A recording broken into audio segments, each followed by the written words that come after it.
Oh, we're doing it. We're doing it.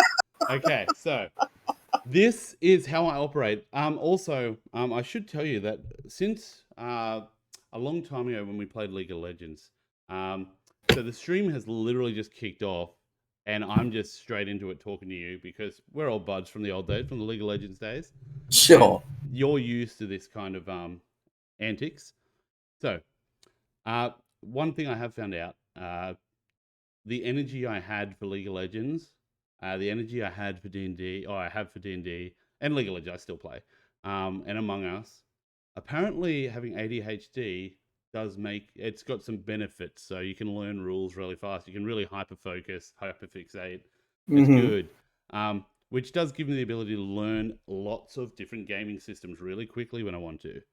Sure. So this will be a crash course in Star Wars D6, or what was the other name you gave it? There was WE6, Star Wars Games. So West End Games is the name of the publisher, and the Okay. system is the D6 system. So West or WEGD6 is how it's often referred to. WEGD6. Okay, very cool. I like that. So what we're going to talk about the Star Wars D6 game, and what better way than me attempting to sing the song as we roll the credits. Take it away, Steve. Steve Garstone. Wait, no, I was about to sing Superman. Is that Superman or Star Wars? Have I got it right? That's I mean, it's the right song. It's the right that movie? was the Star Wars music, but that was the end credits music. Okay. Oh, okay. Give me what's the starting one? I'm so bad at this. That's fine. No, I think we got it. Okay. On the first go. Now, give me one more chance. One more chance. Scroll it up slowly. Ready? Ready? I'm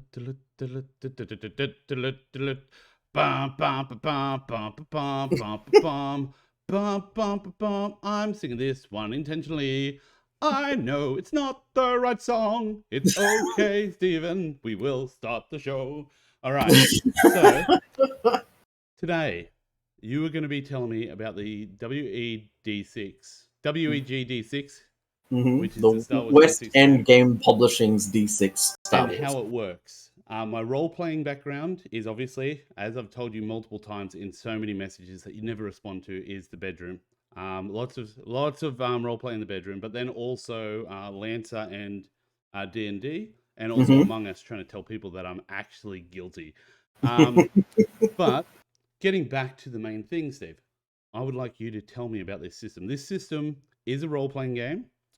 And because it's on the D6 system, we roll always D6. There's no D4s, there's no D20s, no D12s, the most common die of any gaming system. And how many D6 will I need for this game? You probably won't need more than 7 to start off with. Okay. But I'll put a little asterisk next to that because there are some outliers there.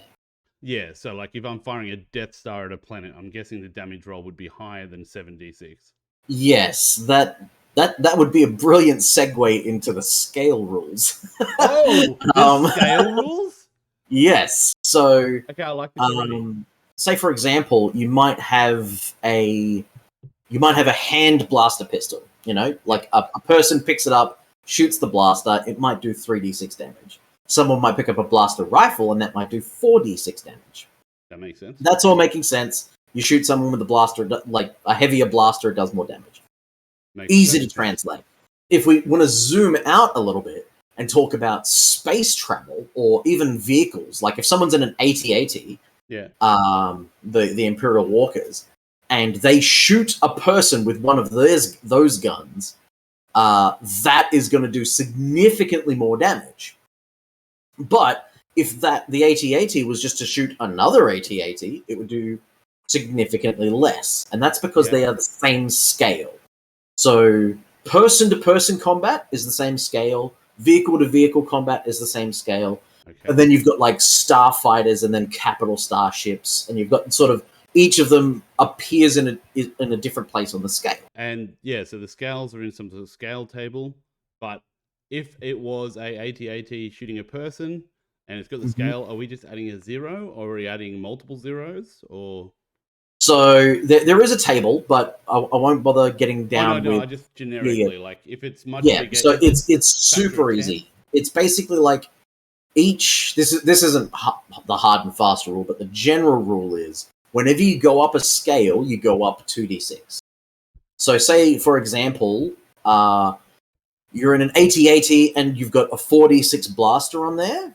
If you were to shoot a regular person, you would add. Sorry, I'm getting feedback on myself. That's all right. Okay, yeah, the stream works. You would get an extra 2d6 damage onto your damage roll.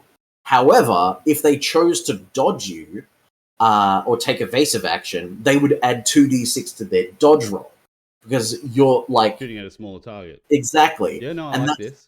Yeah, and that is directly inspired by the capital starships in Star Wars movies not being able to hit the smaller fighters, and that's why capital ships are vulnerable to fighters, and it translates that way in the game. I love this already. Okay. Yeah. Mathematically, it's working out in my head. I like this. Exactly. So theoretically, if you had a Star Destroyer and you fired a turbo laser battery at a person wearing a spacesuit, if you managed to hit them, you would probably do an extra, like, I can't remember exactly what the scale is, but I think it's like 12d6 extra damage on top of the 5d6 damage that you're already doing. But if that person's very hard to hit for a capital starship. Oh, definitely. That's crazy. Yeah. Now, it's important that I bring up now, and I think this is a good segue into this topic, is this, unlike Dungeons and Dragons, this is not a game about combat. The system itself has combat in it, and it will definitely feature, but when you've got a situation like Dungeons and Dragons, and outside the persuading the guards or the spell to polymorph something and walking past it, etc., the general rule in Dungeons and Dragons is two sides fight, whichever one runs out of hit points first, they're the loser. Yeah, that makes sense. I get that. But if you watch the start, like, I'm talking mainly the original trilogy because there's a lot more death in like the prequels and the sequels. Yes. But if you watch the original trilogy, most of the fights that do happen don't end definitively until the end of the movie, until the Death Star is blown up or Luke's had his hand. No, I don't want to spoil anything. No, spoil. Well, okay. But almost every single one of those instances where they do have a fight, something very important is happening, and the main characters that we're watching on TV or in the movie theater, they need to accomplish something, or everything is doomed. You know, it might be. Yeah, so it might be. Destroy the Death Star. It might be like there's always a mission. Yeah, so you might be. We'll use an example from the original Star Wars. The tractor beam has trapped the Millennium Falcon in the docking bay of the Death Star. Mm-hmm. They might have a critical moment. Well, they might have a critical objective that they need to accomplish. And they've got two things going on at the same time. Group 1 needs to rescue the princess from the detention block. Yep. Group 2, made entirely up of Obi-Wan Kenobi because he's baller, he needs to shut down the tractor beam. Because even if they get the princess out, they still can't get out. So what would happen... So Obi-Wan just makes a bunch of stealth rolls. We don't need to worry about that. He's having what's called a scene. Yeah. But the other guys have a series of sequences filled with critical moments. Now that's what we have as opposed to the bash each other with weapons until someone dies sort of combat. There can be that sort of combat. You'll often be like against stormtroopers or TIE fighters or something. Yeah. But you'll have a critical thing. You need to... the troops are coming into the detention block. You need to get the princess out, and you need to escape. Okay, that so I'm that player now. I'm that player, and I'm part of a team. We're going to get the princess. Yeah, my name's Mod Brad. I'm here to rescue you. Yeah, and why are you so short? Like, aren't stormtroopers normally tall? Yeah. Lock the door and tell her to get stuff. We're outie. But let's say we're definitely doing this mission. Mm-hmm. Is there roll after roll before the critical moments, or is the critical moment you tell the story till we get to that critical moment, then the roll starts? Exactly. So you What might would you think? say, so the storyteller or the game master might say, they might give you a hard and fast ruling. They might go, you've got 5 turns to get the princess out and get out of the detention block before you are completely overrun and captured. You know, Makes sense. Yeah, and then that's when you roll initiative. It's still called initiative in this game, but it works very differently to Dungeons and Dragons, and I'll explain that the intricacies of that a little bit later. But I want to explore the critical moments thing. That's So right. the critical moment will be the escape. Yes. Because even if you get the princess out, if you don't escape, the scene you've lost the scene essentially, and then you're going to be moving into a new one. Okay. And you can try and fight, you know, endless squads of stormtroopers, and you might last a few rounds, but you will die. Yep. You know, you will be captured, and you don't like. You know, if you're captured, you've got a chance for escape. You know, so it's sort of. I was going to say, it sounds Mhm. like to DM this, it's less of planning, stat blocking, that sort of thing. It's more of flow chart of pick your own path story. Not even. Well, I mean, a flowchart would definitely help. Like flowchart, like, hey, we're going to rescue the princess, get her out in 5 turns. Yeah. If that goes Yeah, wrong, yeah. The sort of algorithmic. If they succeed, yes, go here. If no, Yes, go yeah, here. That sort of yeah. thing. Yep. As I'm sure you'll know, and anybody who's played Dungeons and Dragons or any role-playing game will know, players are incredibly unpredictable. And I'm sure that if the scene that we're describing was something generated specifically for the role-playing game, Oh yeah. that no one was expecting the princess to grab a blaster and shoot out the hole into the trash compactor. No one would be expecting that. No. But it was something that one of the players thought of that was creative and got them past the critical moment. You know? I've been recording a lot of my D&D sessions for the intent of capturing those real moments. Yeah. So when I start my movie career, I can steal those moments and Perfect. make, you know, massive. And I'm pretty sure that's what George Lucas did as well. So I think his journey was slightly different. he was massive into D&D. Basically the same thing. So I touched on initiative. Yes. So I'll touch on that a little bit. Everything runs off perception. I think it's perception. I'm mentally blanking on that. It's either perception or dexterity. I'll look it up later. Yeah.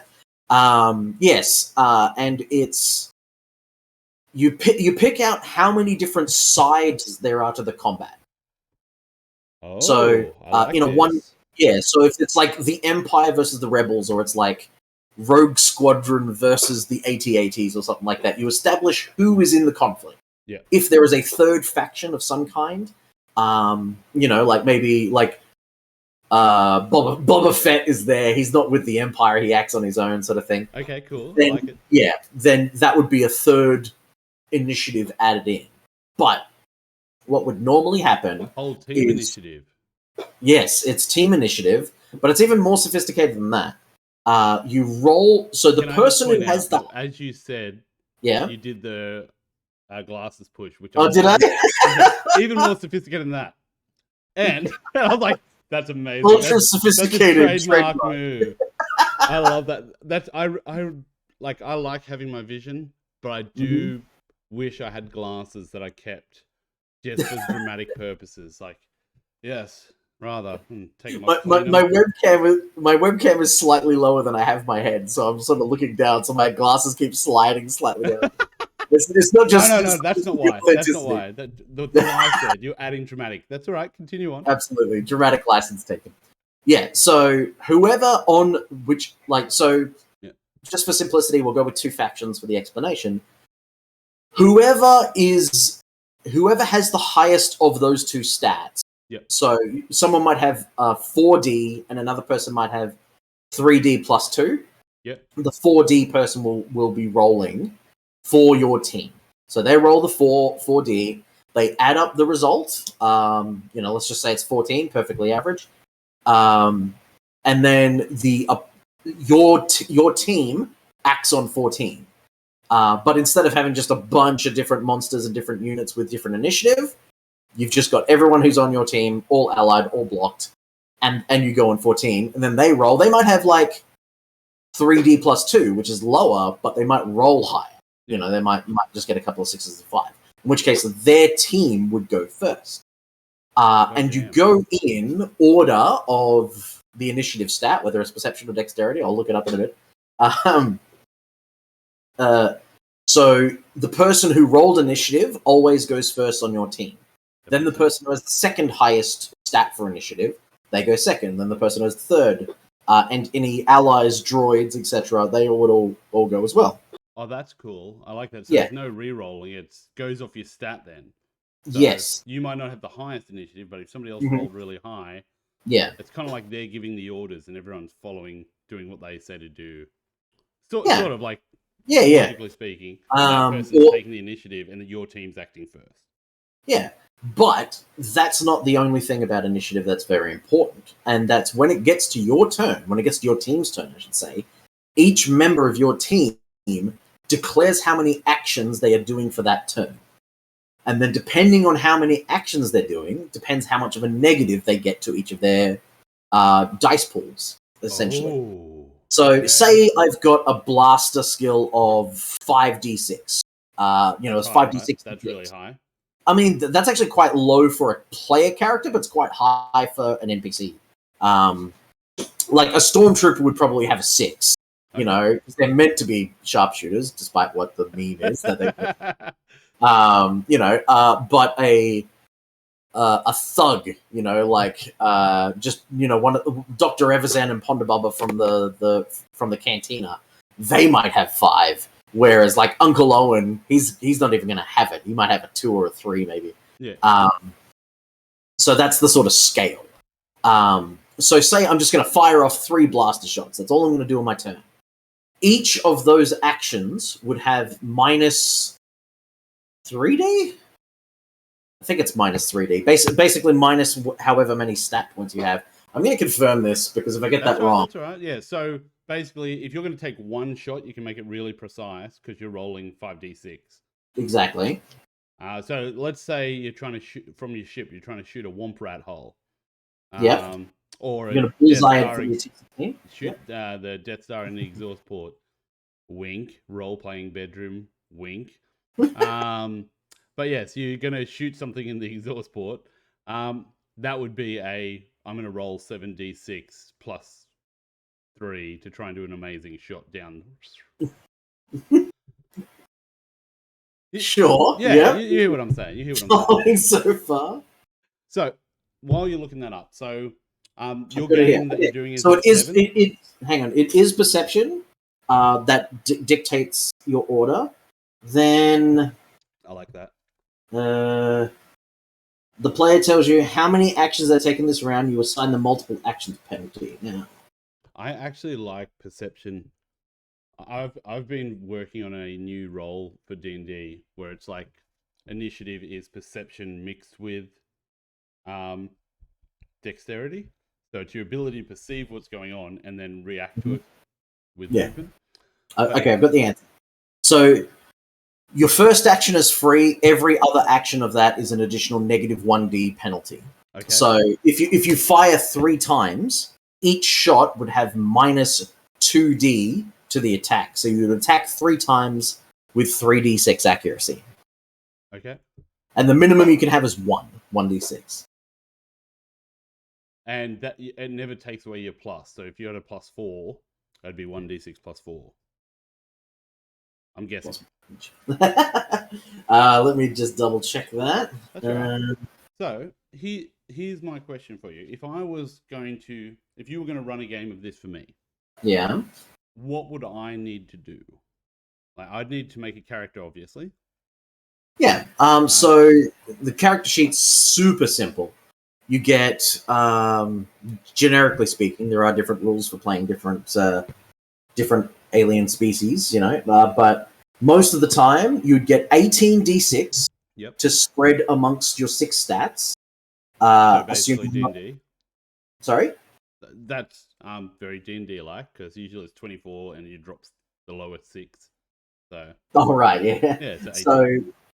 So you would allocate, so it works out to be about an average of 3 per stat. Yeah. But obviously there's opportunity to mini-max where you drop your knowledge down to 2 to get your strength up to 4 because you want to play a bit of a dumb brute that hits hard, or who's particularly resilient, stuff like that. Yeah.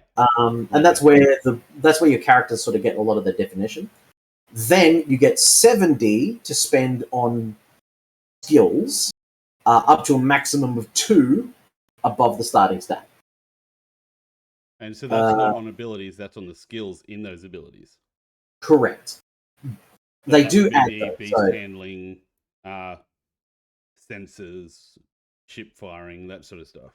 Yeah, so exactly. So if you were a mechanic, could you sink all your skills into mechanical things and completely ignore everything else? Or well, have to be spread out. So in the most recent game that I played, we had that. We had a droid that had like starship repair, like gunnery repair, repulsor lift repair, all of these different. The majority of their points went into all of that.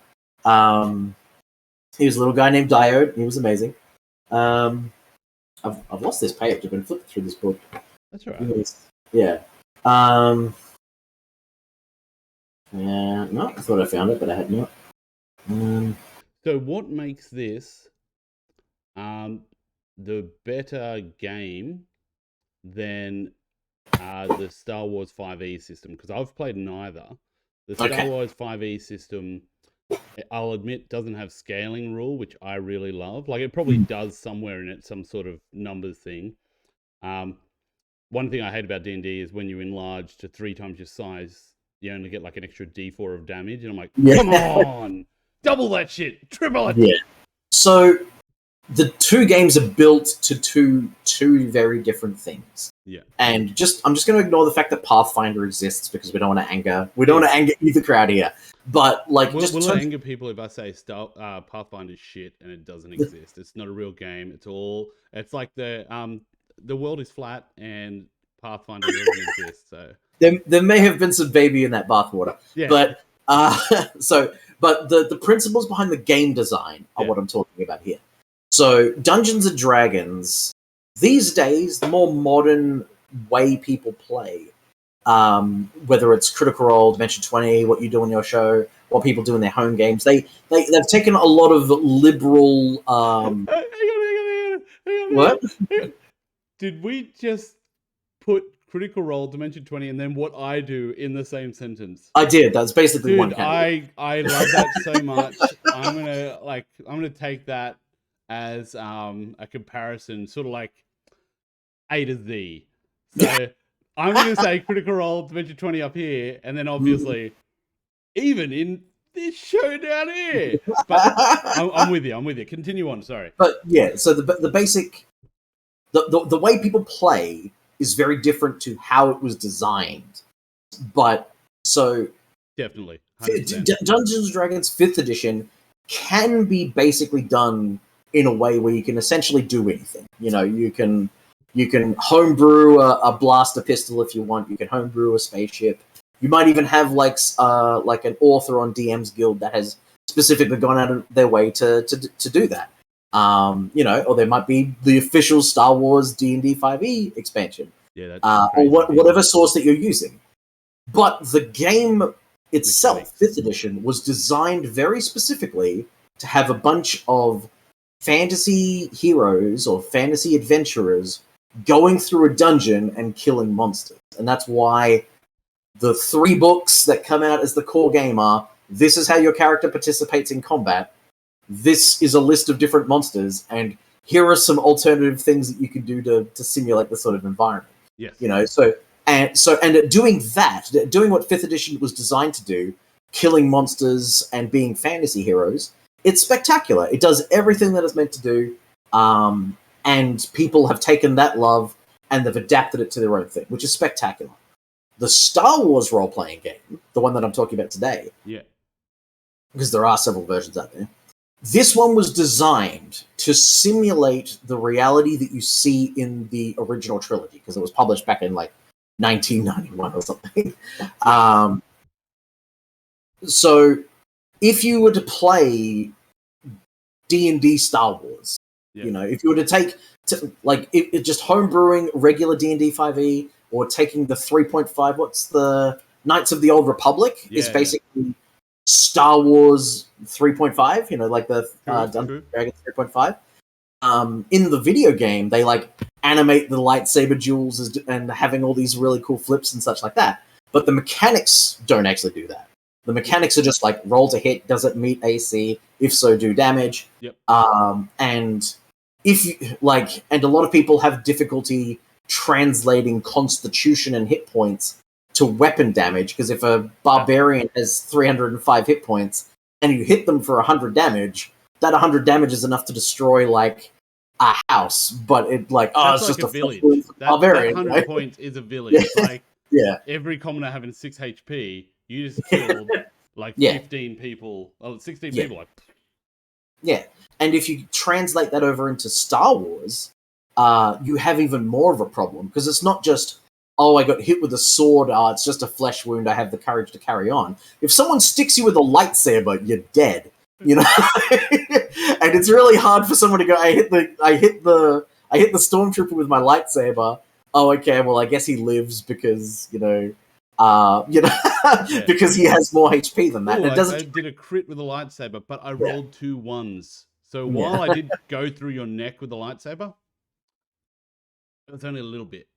Yeah. More of a shave. But no, yes. I get that. So these critical moments, and Mhm. even though initiatives and that's Yeah. people dying. Like if you're shooting someone or you're taking them out or blowing up something that closes that passage and you're moving on with the story. Okay, I love it. So it's less grindy, more cinematic. Would that be a fairly 100%. Yeah. But Okay, I like it. Not to say that D&D is grindy. That's a whole nother discussion that I don't have time for.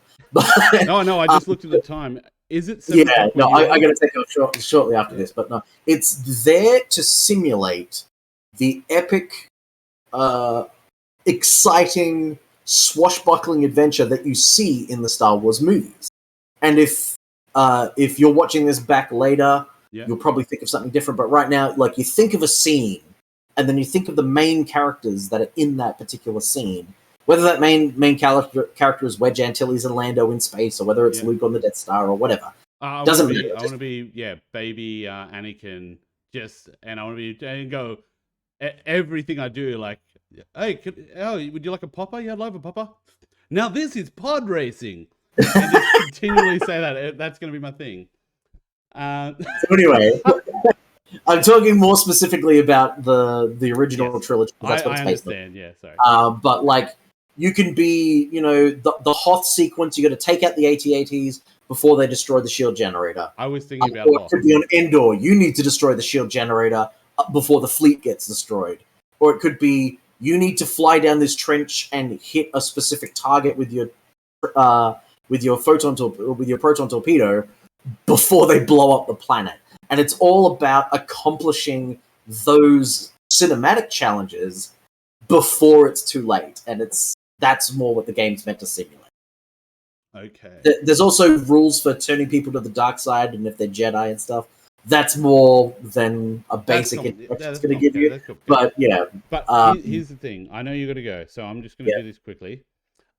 If we came up with a very, very quick, like something we could do in like 3 hours or 2 hours, would you be happy to run that? Like a cinematic scene for us to show us how that's done? A cinematic scene wouldn't take 3 hours. You could probably run an entire session. Oh, yeah, the combat's very fast, or the scenes are very fast. Oh, excellent. Well, if there's one that you would be willing to run for me and a couple mates, because I love exposing people to stuff, and I love exposing myself to people. So it's one of those things that I think, like, I'll chat to you off stream, and we'll have a chat about one that you might think might be fun to expose people to. I'm happy with it being crazy, or straight from the original trilogy. And like we could do the rescue someone or something like that. But I would love to do this on stream and actually get someone to look at this game, because I want to do this one and I want to do the Star Wars 5e, and I'd love you to play in the 5e one, and then we can all have a bit of a chat about it. Because watch me grab a lightsaber with my hand. I have more HP than you have. Yeah, I like this one for streaming purposes because I love cinematic stuff. It's how I play D&D. Like, I literally get them to roll 2d6, and if it's above a 5, they succeed. If it's above a 9, it's a critical success. So I had someone kill 3 people with a broom because they rolled like a 12. Something tells me you would like the game Feng Shui. Okay, I'm gonna look up Feng Shui. I'll talk to you more about that offline. I'm really gonna go. Love you a long time, big buddy. I'll catch you soon. All right, Thanks. cheers, champion. Bye. Bye. Oh, thank God he's gone. Oh my God. Oh God. I never thought it would go that long. Oh my God. Steve. Oh, you scare me. You scare me, Steve. But guys, that it looks hilarious on the screen. But I was just chatting to my good mate Steve from League of Legends days. He did a lot of stuff with I think it was OzLoL Podcast. But apparently he and another one of my friends play this Star Wars West End game, which is Luke from Big Game Small Pieces. So we're going to be putting together something for you guys to watch, see, and potentially play. And then do some Star Wars 5e, because I fucking love this shit. Anyways, peace out. I hope you guys have a great night and all that shit. I'm going to go play some Baldur's Gate 3.